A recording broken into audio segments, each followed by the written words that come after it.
और नौजवानों को मार्गदर्शन करने का तालियां होनी चाहिए भारत का भविष्य, देश के नेता आदरणीय अखिलेश यादव जी के लिए। अखिलेश यादव जिंदाबाद, जिंदाबाद, जिंदाबाद, गठबंधन जिंदाबाद, जिंदाबाद, जिंदाबाद। यादव जी स्वागत है, स्वागत है, स्वागत है। राष्ट्रीय अध्यक्ष जी हमारे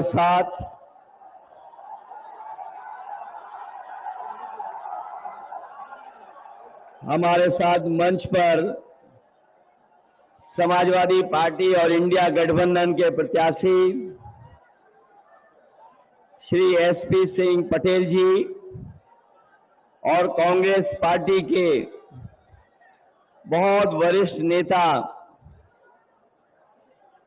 राज्यसभा में सांसद प्रमोद तिवारी जी, हमारी पार्टी के फतेहपुर के प्रत्याशी रहे पार्टी के पूर्व अध्यक्ष नरेश उत्तम पटेल जी, यहाँ के विधायक संचालन कर रहे डॉक्टर आर.के. वर्मा जी, मंच पर उपस्थित पूर्व सदस्य विधान परिषद डॉक्टर कांति सिंह जी, नौजवान विधायक राम सिंह पटेल जी, विधायक श्रीमती अनुराग मिश्रा जी, मुन्ना यादव पूर्व विधायक, आनंद भूषण सिंह जी, जय सिंह यादव जी, मुकुल तिवारी जी, पार्टी कांग्रेस के अध्यक्ष गुलशन यादव प्रभारी प्रतापगढ़ लोकसभा, अब्दुल कादिर जिलानी जी, गहन बौद्ध जी, गुलफाम जी, आप बहुत वरिष्ठ नेता शक्ति सिंह जी, मंच पर उपस्थित अलीज अंसूरी साहब, शेर आलम जी और मंच पर उपस्थित सभी समाजवादी पार्टी के संगठन के नेता, कांग्रेस पार्टी के सभी नेता पदाधिकारी और मंच पर उपस्थित नौजवान नेता राघव तिवारी जी, इस चुनावी जनसभा में उपस्थित हमारे सभी आदरणीय बुजुर्ग, किसान भाई, बड़ी संख्या में आई माताएं, बहनें और नौजवान साथी पत्रकार बंधुओं, मैं सबसे पहले यहां पर उपस्थित प्रतापगढ़ के लोकसभा के सभी साथियों का बहुत बहुत धन्यवाद और आभार प्रकट करना चाहता हूं। मैं देख रहा हूं जहां मैदान भरा हमें दिखाई दे रहा है, मैदान के बाहर भी लोग हैं और अभी भी लोग आ रहे हैं। मैं दूर तक देख रहा हूं, पेड़ की छाया में तो है ही लोग, लेकिन जहां छाया नहीं है, अपने गमछे से दोपहरी की धूप बचाते हुए हमें लोग दिखाई दे रहे हैं। ये जो जन सैलाब है, ये जो जन समर्थन हमें दिखाई दे रहा है, ये जन सैलाब, जन समर्थन इस बार डॉक्टर एसपी सिंह जी को न केवल जिताने जा रहा है, बल्कि प्रतापगढ़ यहाँ के लोग समाजवादी पार्टी और इंडिया गठबंधन को रिकॉर्ड मतों से जिता करके लोकसभा में भेजने जा रहे हैं। इधर थोड़ा मौसम बदला है, चुनाव का मौसम बदलता चला जा रहा है और हमारे लोगों ने अखबारों में और कई जगह पढ़ा होगा कि इधर क्लाइमेट चेंज की बहुत चर्चा होती है, लेकिन मैं देख रहा हूं जो जनसैलाब हमें दिखाई दे रहा है, इस बार ये पॉलिटिकल क्लाइमेट चेंज वाला माहौल है। जो लोग 400 पार का नारा दे रहे थे, 400 पार वाले 400 हारने जा रहे हैं। उन्होंने जब नारा दिया था हमारे साथियों थोड़ा सोच समझ के समझिए। जिस समय उन्होंने नारा दिया 400 पार, हमें और आपको लगा कि कहीं 400 की गिनती की बात तो नहीं कर रहे हैं, लेकिन जब सही समझ में आया तो बात ये समझ में आई कि बीजेपी के लोग 400 पार की बात कर रहे हैं और 543 में 400 पार केवल 143 सीटें हैं। लेकिन जो जनता का गुस्सा दिखाई दे रहा है, इस बार 140 करोड़ की जनता इनको 140 सीट के लिए भी तरसा देगी। इनकी सीटें बढ़ने जा रही नहीं है और हर चरण में गुस्सा बढ़ता चला जा रहा है। सुनने में आया है कि जनता का गुस्सा देख करके यहां के प्रत्याशी का आंख में आंसू निकल आए। ये तो अभी जनता की छठी इंद्री के बारे में नहीं जान पाए हैं। जो सिक्स सेंस है जनता का, आप देख लेना। जिस समय चुनाव का वोट पड़ेगा और चुनाव 7वें चरण में पहुंचेगा, जनता का गुस्सा भी 7वें आसमान पर दिखाई देगा। इनके 10 साल में इनकी हर बात झूठी निकली, इनका वादा झूठा निकला और जब उन्हें कुछ समझ में नहीं आ रहा है, जब से कांग्रेस और समाजवादी पार्टी 1 और 1 11 हो गए हैं, तब से दिल्ली और लखनऊ का एक एक इंजन आपस में टकरा रहा है। जब से कांग्रेस और समाजवादी 1 और 1 11 हुए हैं, तब से ये जो कहने वाले डबल इंजन दिल्ली और लखनऊ का इंजन आपस में टकरा रहा है और ये जीरो होने जा रहे हैं, जीरो होने। अभी तक तो मैं ये सोचता था कि 80 सीट में 1 में लड़ाई है, क्यूटों में, लेकिन अब तो ये लग रहा है कि बीजेपी का 80 में 80 का सफाया होने जा रहा है।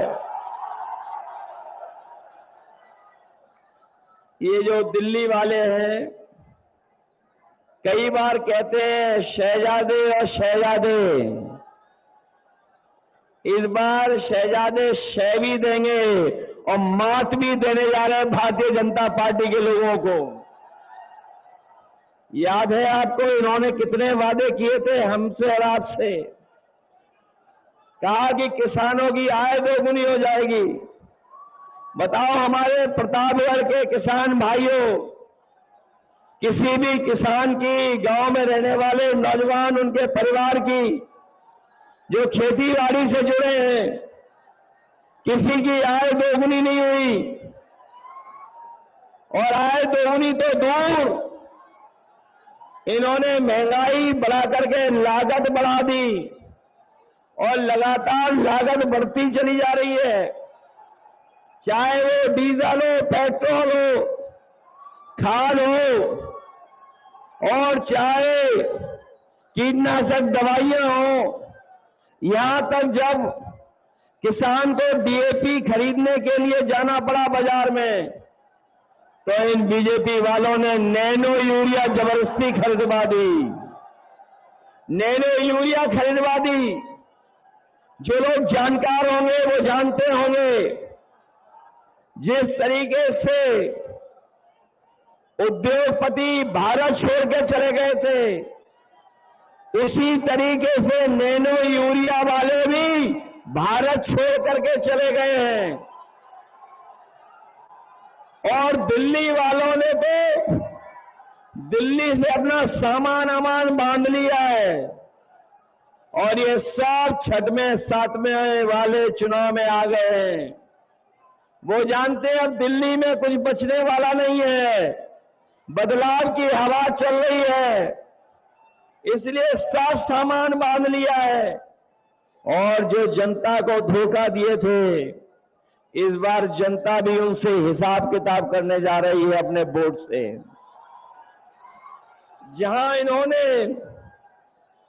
किसानों को धोखा दिया था, वहीं हमारे नौजवान जानते होंगे कि कोई भी इस सरकार में परीक्षा हुई, हर परीक्षा का पेपर लीक हो गया, और जब नौजवान घर लौटा तो उसे पता लगा कि परीक्षा रद्द हो गई है। और केवल रद्द नहीं हुई है, लगातार इस सरकार ने जानबूझ करके पेपर लीक कराए, और सरकार ने इसलिए पेपर लीक कराए जिससे नौजवानों को नौकरी न देनी पड़ जाए, रोजगार न देना पड़ जाए।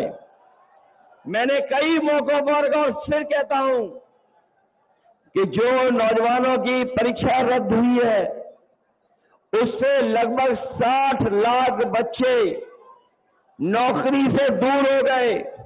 और अगर नौकरी से 60 लाख बच्चे दूर हुए हैं, उनके माँ बाप को जोड़ दें तो एक परिवार 3 लोग नाराज हैं सरकार से। और अगर हम 3 का गुणा 60 लाख से कर दें तो 1,80,00,000 होते हैं। और यही 1,80,00,000 अगर 80 लोकसभाओं से भाग दे देंगे तो हर लोकसभा में भारतीय जनता पार्टी का 2,25,000 वोट कम हो गया, जिसकी कोई भरपाई भारतीय जनता पार्टी नहीं कर सकती। न केवल इन्होंने नौकरियों से नौजवानों को दूर रखा, बल्कि नौजवान साथियों, हिसाब किताब लगाना, 1/3 जीवन आपका इन्होंने बर्बाद कर दिया। पिछले 10 साल में न नौकरी मिली, न रोजगार मिला।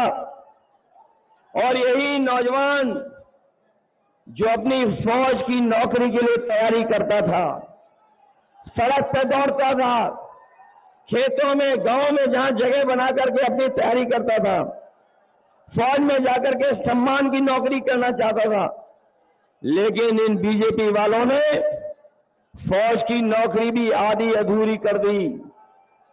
मैं अपने नौजवानों से कह के जा रहा हूं, ये जो फौज की आधी अधूरी नौकरी की है, हम समाजवादी लोग, इंडिया गठबंधन के लोग कभी स्वीकार नहीं कर सकते हैं। सरकार बनेगी, सरकार में जो नौकरियां खाली हैं 30 लाख, वो नौकरियां तो भरी जाएंगी, नौजवानों को नौकरी दी जाएंगी।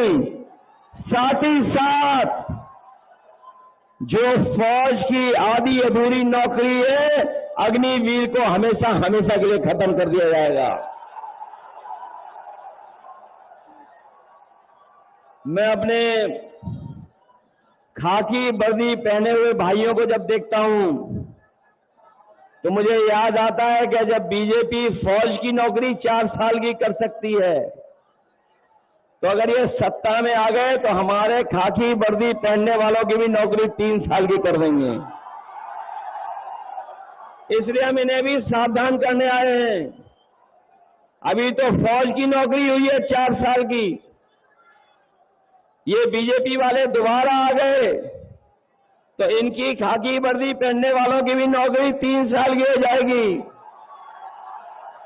ये हमारे पत्रकार साथी पूछते हैं ये कैसे संभव है।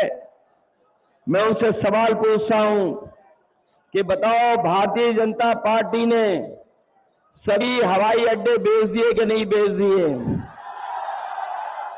रेलवे स्टेशन बेच दी कि नहीं बेच दिए? ट्रेनें बेच दी कि नहीं बेच दी?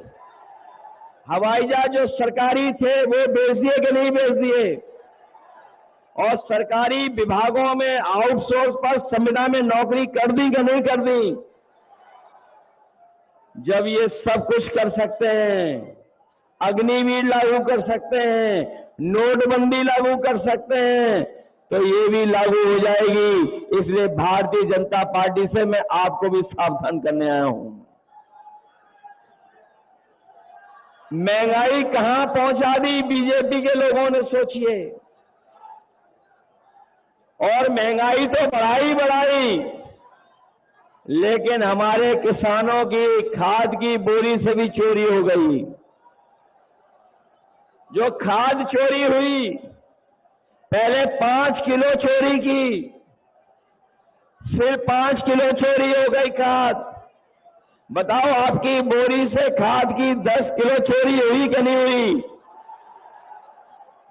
मैं कभी कभी हिसाब किताब लगाता हूं कि ये बोरी की चोरी कहां से सीखी होगी इन्होंने। तब मुझे याद आता है कि पार्ले जी बिस्किट पैकेट से सीखी है इन्होंने। जिन लोगों ने बाजार में देखा होगा पार्ले जी बिस्किट पैकेट, पहले इतना बड़ा आता था पार्ले जी बिस्किट पैकेट, बताओ आज कितना बड़ा हो गया। पहले आता था बड़ा, जैसे जैसे महंगाई बढ़ी उन्होंने अपना मुनाफा कमाना कम नहीं किया, जो बड़ा पैकेट था वह छोटा होता चला गया। आज 5 बिस्किट का पैकेट आ रहा है। ये सरकार में आ जाएंगे तो आपको 1 बिस्किट का पैकेट मिलेगा, 1 बिस्किट का पैकेट। आपने देखा डीजल पेट्रोल तो बढ़ा ही बढ़ा, लेकिन बताइए आपकी मोटरसाइकिल महंगी हो गई कि नहीं हो गई? 10 साल पहले कितने रुपए की थी और आज कितने रुपए की है? 1 लाख पार हो गई कि नहीं हो गई? और बाजार में अगर आप दवाइयां लेने जाते होगे, बताओ बुखार की दवाई महंगी कर दी कि नहीं कर दी? कुछ दवाइयों के पत्ते छोटे कर दिए, कुछ छोटे कर दिए, दवाई महंगी कर दी। और जो आम लोग दवाई लेते थे, चाहे वो पेट दर्द की हो, चाहे बुखार की हो, और कभी देखना जा करके पहले बुखार ठीक हो जाता था 500 mg की गोली खाने में। आजकल डॉक्टर के पास जाओगे आप तो बुखार उतारने की 650 mg की गोली दे रहे हैं। बताओ इन्होंने धोखा दे रहे हैं कि नहीं दे रहे हैं? और हमें आपको सबको जबरदस्ती वैक्सीन लगवा दी। ये हमारे पुलिस के भाई लोग लगवाना नहीं चाहते थे, तब भी लगवा दी इनके। और अब वैक्सीन से जान को खतरा हो गया कि नहीं हुआ खतरा पैदा? जान को खतरा पैदा हो गया। और अब वैक्सीन वाले बोल रहे हैं कि वैक्सीन हम वापस ले लेंगे। हमें कोई बता दे जो वैक्सीन शरीर में चलेगी वो वापस कैसे ली जाएगी? कोई बता दे, हमें बताएं बीजेपी के लोग कि जो वैक्सीन हमारे आपके शरीर में चली गई है वो सही से वापस कैसे लोगे? केवल इन्होंने वैक्सीन लगवा करके जान को खतरा पैदा तो किया ही किया, लेकिन वैक्सीन कंपनियों से इन्होंने चंदा भी वसूल लिया। बताओ चंदा वसूला कि नहीं वसूला? बड़े बड़े उद्योगपतियों से चंदा ले लिया, 1,000 करोड़ ले लिया, 500 करोड़ लिया, 400 करोड़ लिया। और ये इलेक्टोरल बॉन्ड जो चंदा लिया है उसकी वजह से भी महंगाई है। जहां भ्रष्टाचार बढ़ाया है इन्होंने, वहीं महंगाई भी बढ़ाई है इन्होंने इलेक्टोरल बॉन्ड लेकर के। और जब कभी भी कोई इनसे इलेक्टोरल बॉन्ड के बारे में पूछे तो बताओ कोई जवाब है इनके पास कि नहीं है? ये इलेक्टोरल बॉन्ड के बारे में चर्चा नहीं कर रहे, क्योंकि इलेक्टोरल बॉन्ड ने इनके भ्रष्टाचार की पोल खोल दी और इलेक्टोरल बॉन्ड ने इनका बैंड बजा दिया पूरे देश और दुनिया में। ये चुनाव से पहले बहुत अच्छा राशन की चर्चा करते थे, राशन दे रहे थे सबको, 2022 में राशन दे रहे थे। आज बताओ राशन जो दे रहे हैं उसकी गुणवत्ता क्या है? पहले तो चना दे रहे थे, रिफाइंड तेल दे रहे थे, दाल दे रहे थे। बताओ आज राशन में क्या दे रहे हैं लोग? राशन भी कम कर दिया। इसलिए इंडिया गठबंधन और समाजवादी पार्टी और कांग्रेस ने तय किया है कि आने वाले समय में जब सरकार बनेगी तो न केवल आपका राशन बढ़ाया जाएगा, राशन की मात्रा भी बढ़ाई जाएगी, जिससे हमारे गरीबों को भर पेट खाना मिल जाए पूरे परिवार को, और राशन की गुणवत्ता मात्रा बढ़ा करके जिस तरीके से आपने बाजारों में देखा होगा कि संपन्न लोग, बड़े लोग जो पैकेट का आटा है गुणवत्ता में अच्छा है और पौष्टिक है वो लेकर के खा रहे हैं, तो अपने गरीबों को जहां राशन बढ़ाएंगे वहीं पौष्टिक आटा के साथ साथ अपने गरीबों को डाटा फ्री दिलाने का भी काम होगा। क्योंकि पौष्टिक आटा से उनका स्वास्थ्य बेहतर होगा, और जब डाटा होगा तो हमें चलने, पढ़ने और जानकारी हासिल करने का भी हमें मौका मिलेगा।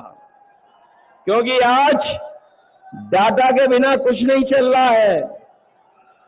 डाटा पहले फ्री मिलता था, लेकिन अब डाटा के भी पैसे ले रहे हैं।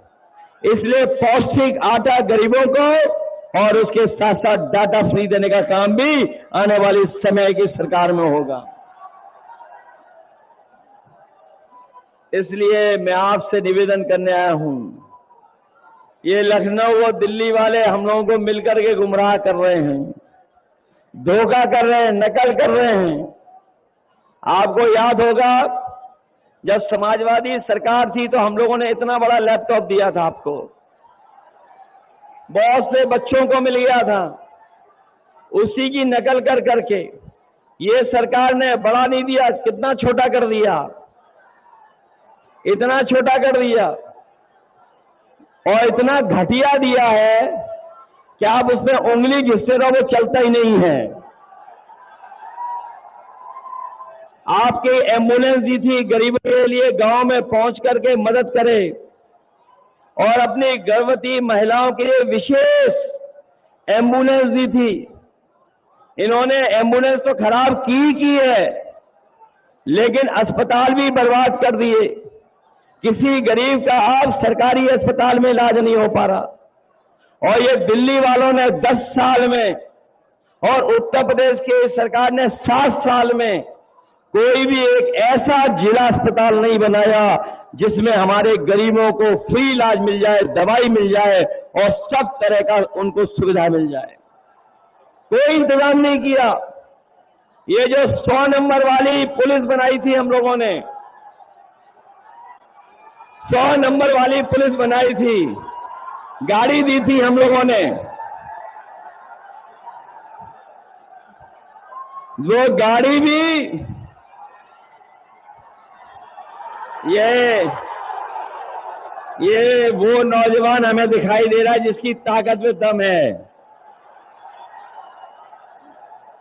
ये अग्निवीर नहीं, फौज के लिए पक्की नौकरी के लिए पक्का है। ये दोनों हाथ से पकड़ो बेटा, नहीं गिर जाओगे अभी दूसरे हाथ से। सबने देख लिया तुम्हारी हाथ में बहुत ताकत है, सबने देख लिया। और ये ताकत हरे के हाथ में नहीं होती है, इतना कोई नहीं चल सकता है।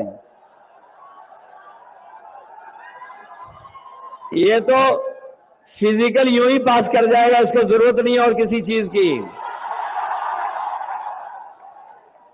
तो इसीलिए मैंने कहा कि हमारे गांव के और गरीब नौजवान इतना मजबूत है शरीर से कि उसे पक्की फौज की नौकरी मिलनी चाहिए। इसीलिए अग्निवीर नहीं स्वीकार करेंगे, हम लोग पक्की नौकरी देना चाहेंगे। इसलिए इस समय हम आप सबसे अपील करने आए हैं, अपने सभी प्रतापगढ़ के साथियों से अपील करने आए हैं, निवेदन करने आए हैं। ये आखिरी में इसका समर सॉल्ट था, ये जो आखिरी में मारा इसका समर सॉल्ट था। इसलिए प्रतापगढ़ के अपने सभी साथियों से मैं निवेदन करने आया हूं, बताओ इस चुनाव में सावधान रहोगे कि नहीं रहोगे? सावधान। निवेदन करने आए हैं। ये आखिरी में इसका समर सॉल्ट था, ये जो आखिरी में मारा इसका समर सॉल्ट था। इसलिए प्रतापगढ़ के अपने सभी साथियों से मैं निवेदन करने आया हूं, बताओ इस चुनाव में सावधान रहोगे कि नहीं रहोगे? सावधान बताओ, आपको चारों तरफ से समर्थन मिल रहा है कि नहीं मिल रहा है? बताओ, कांग्रेस का समर्थन मिल गया कि नहीं मिल गया? अपनी आप पार्टी का समर्थन है कि नहीं है? और जो लोग थोड़ा बहुत नाराज रहते थे आजकल वो भी साथ आ गए कि नहीं आ गए? बताओ, आपकी सब तरफ से मदद हो रही है कि नहीं हो रही? और जो बीजेपी वाले सांसद हैं वो रो रहे हैं कि नहीं रो रहे हैं? वो रो इसलिए रहे कि इस बार प्रतापगढ़ से वो लाखों वोटों से हार के जा रहे हैं। और अभी तो जब मैं आया मंच पे, दिल्ली वाले भी आए थे, उनकी जनता नहीं थी, इसी मैदान में आए थे, सुनने में आ रहा है। वो बाद में सोच रहे होंगे कि कहां चले गए, यहां की जनता तो बदलाव चाहती है, इसलिए बदलाव करोगे आप लोग? हम ये गिन लें कि ये सीट जीतने जा रहे हैं। इस बार तो छठवां सातवां चरण पूरा भारतीय जनता पार्टी को सफाया करता हुआ जा रहा है, कोई नजर नहीं आ रहा। इसलिए धोखा तो नहीं खाओगे आप लोग। अब इन पे कोई रास्ता नहीं बचा है। अब इन पे रास्ता है कि किसी को मना लो, किसी को कुछ कर दो, कुछ कर दो, ये भी लगे हुए हैं। आपने देखा होगा चंडीगढ़ में कैसे पकड़े गए ये वोट की चोरी करते हुए, याद है आपको? नहीं याद है? बताओ, मणिपुर में इन्होंने महिलाओं को अपमानित किया कि नहीं किया? और इसलिए हम कहना चाहते हैं कि अगर बूथ पर आपको जाने से रोके, रुक तो नहीं जाओगे आप लोग? ऐसा तो नहीं कि अगर बूथ पे आपको रोके तो रुक जाओगे आप पूरा वोट डालोगे? पूरा वोट डालना है आपको इस बार, तभी परिवर्तन आएगा। इसलिए हम आपसे अपील करना चाहते हैं कि जहां ये चुनाव हमारे आपके भविष्य का तो है ही है, लेकिन ये चुनाव हमारे आने वाली पीढ़ी के भविष्य का भी चुनाव है। ये लोग जो सत्ता में 400 पार का नारा दे रहे थे, वो संविधान बदलना चाहते थे, लेकिन जो बहुजन समाज के लोग हैं और हम समाजवादी लोगों ने संकल्प लिया है कि जो संविधान बदलने को निकले हैं उन सबको हम लोग बदलने का काम करेंगे। आप देख लेना, बड़ी बड़ी होर्डिंग जो लगाई दिल्ली वालों ने, उसमें से तो बहुत सारे लोग पहले ही गायब हो गए, कोई दिखाई नहीं दे रहा है, सब गायब हो गए। इसलिए जहां ये हमारे आपके भविष्य का और आने वाली पीढ़ी के भविष्य का चुनाव है, वहीं ये संविधान बचाने का भी चुनाव है।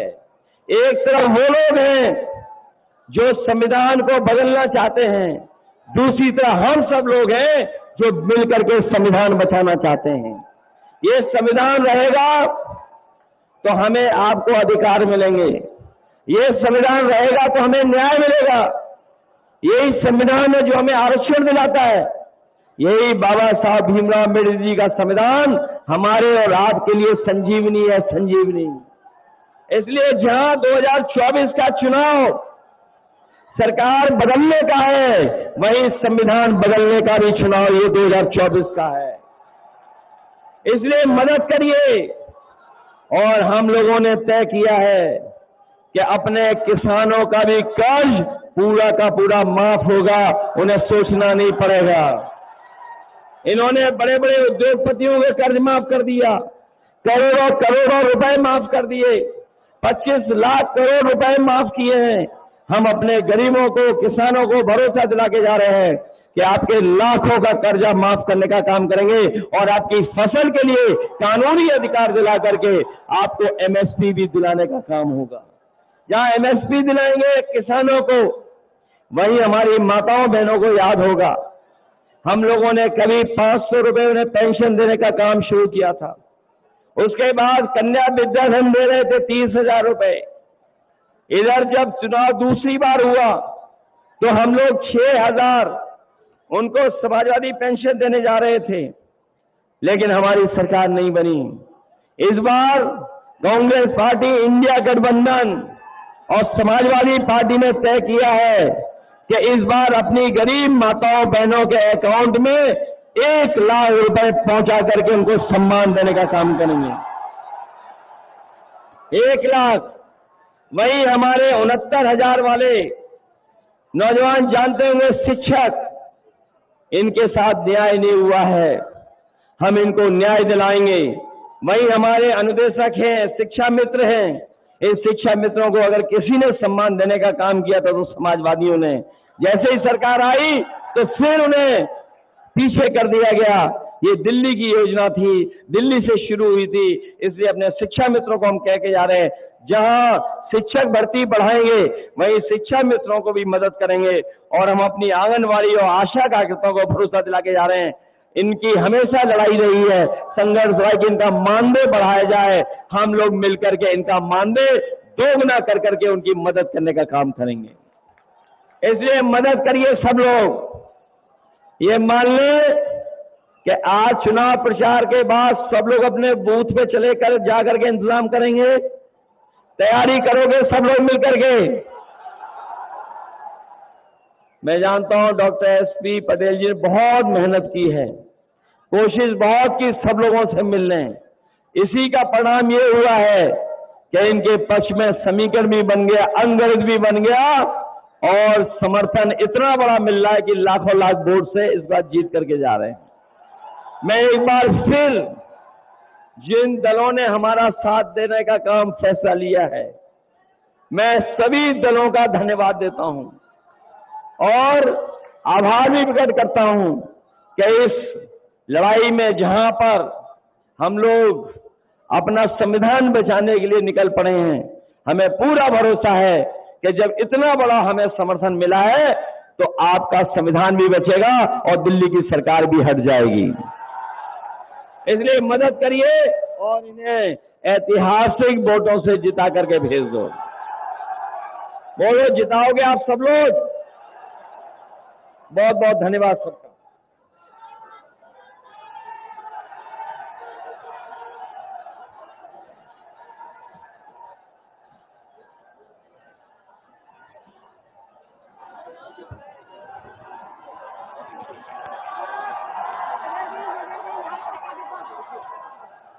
हाजिर हो